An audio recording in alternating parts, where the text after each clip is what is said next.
தாய்வதை பற்றி நான் குறிப்பிடும் பொழுது உழைப்பு உழைப்பு உழைப்பு, அதற்கு பெயர்தான் ஸ்டாலின் என்று நான் அப்பொழுதே குறிப்பிட்டிருக்கின்றேன்.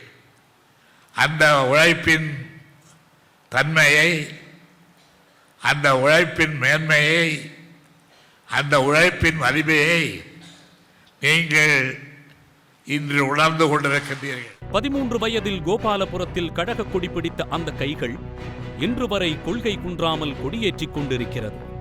திரையால் பலர் நாயகர்களாகிக் கொண்டிருக்கும் நிலையில் சிறையால் அரசியல் நாயகனாய் அடியெடுத்து வைத்தவர். நெருக்கடி நிலையால் கொட்டடியில் ஒரு சூரியனை அடைக்க முடியாது என்பதை நிரூபித்து காட்டிய இளஞ்சூரியன் ஸ்டாலின் அவர்கள். பதவி என்பது ஆள்வதற்கு கொடுக்கப்பட்டது அல்ல, அது மக்களுக்கு பணியாற்ற கொடுக்கப்பட்டது என்று தன்னுடைய அனைத்து பொறுப்புகளிலும் நிரூபித்து காட்டியவர் ஸ்டாலின். மக்களால் தேர்ந்தெடுக்கப்பட்ட முதல் மேயராக உருவாகி செயல் ஒன்றே சிறந்த சொல் என்பதற்கேற்ப செயலால் பல செயற்கரிய காரியங்களை செய்து இன்றும் அவை சென்னையின் எல்லா பகுதிகளிலும் அவர் பிரதிபலித்துக் கொண்டிருக்கிறார். பாலங்கள் மூலம் போக்குவரத்து நெரிசலை போக்கினார். தொழிற்சாலைகள் மூலம் சென்னையை இந்திய அளவில் உயர்த்தி சிங்கார சென்னையாக உருவாக்கினார்.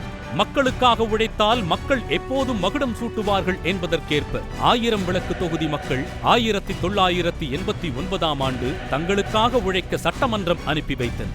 கிராமப்புற பொருளாதாரம்தான் ஒரு நாட்டின் முதுகெலும்பு என்ற காந்தியின் கனவை நனவாக்க கால்கடுக்க மகளிரை சந்தித்து மகளிர் சுய உதவி குழுக்களை உருவாக்கி கிராமப்புற பெண்களின் வாழ்வில் ஒளியேற்றினார். அப்பாவுக்கு வந்து ட்ரீட்மெண்ட் பண்ண முடியல, ஏன்னா ஆல்கஹால் உள்ளதுனால எங்கள் அப்பானால ட்ரீட்மெண்ட் பண்ண முடியல. எங்கள் அப்பா வந்து டெத் ஆயிட்டாங்க. இதனால என்ன மாதிரி இருக்கிற ஒவ்வொரு குழந்தைகளுக்காகவும் கண்டிப்பாக மது ஒழிக்க வேணுங்க சார். மது இல்லாத தமிழகம் கண்டிப்பாக வேணுங்க சார்.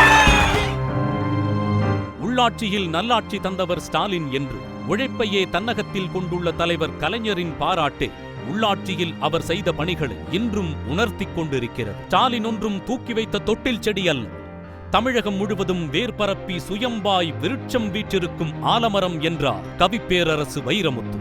அந்த வார்த்தைக்கேற்ப 2010 தமிழக மக்கள் துணை முதல்வர் என்ற பொறுப்பை வழங்கினார்கள். மக்கள் வழங்கிய அந்த பொறுப்பை சிறப்பாய் செய்து காட்டினார். மொத்தத்தில் 50 ஆண்டு காலம் ஸ்டாலின் அரசியல் வாழ்க்கை என்பது எல்லா தரப்பு மக்களும் ஏற்றுக்கொண்ட மிக பிரம்மாண்டமான உழைப்பை கொண்டது. அரசியல் பணி என்பதை மக்களுக்கு பணி செய்து கிடப்பதுதான். அப்படி மக்களை நெருங்காத எவராலும் மக்களுக்கு பணியாற்ற முடியாது என்பதை நமக்கு நாமே பயணத்தின் மூலம் இதுவரை தமிழகம் கண்டிடாத புதிய அத்தியாயத்தை நிறைவேற்றியவர் ஸ்டாலின்.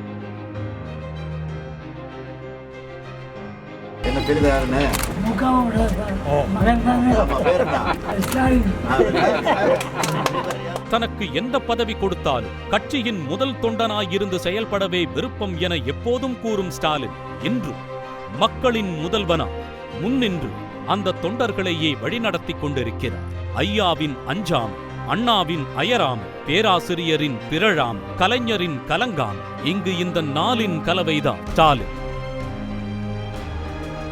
அந்த வாலிப கவிஞனின் வரிகளைத்தான் இந்த இளைஞர்களின் தலைவர், திராவிட முன்னேற்ற கழகத்தின் செயல் தலைவர் நாளெல்லாம் நிரூபித்து நடைபோட்டுக் கொண்டிருக்கிறார்.